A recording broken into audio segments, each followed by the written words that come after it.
sa shop natin. Good morning. Every morning, biyahe tayo. Umaga at hapon. Sabayan mo kami lagi. Lalo na sa mga 4 wheels at saka 2 wheels.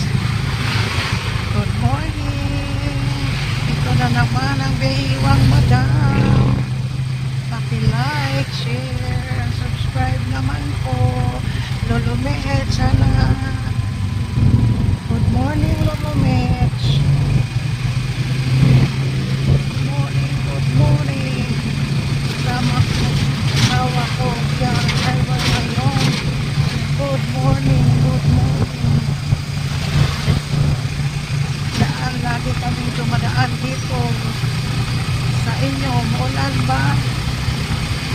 Mga kaibigan ko yan, good morning sa Manila, sa Cebu, sa Natives, sa kapatid ko, sa Canada, sa umaga, lalo na sa lugar ng asawa ko sa Dipolog City, sa Pulangko, ganun sa Caribe, good morning, sa Kabadbarana, Costa del Norte, magandang umaga po. Doon na naman ang biyahirang madam, nakabiyahe na naman.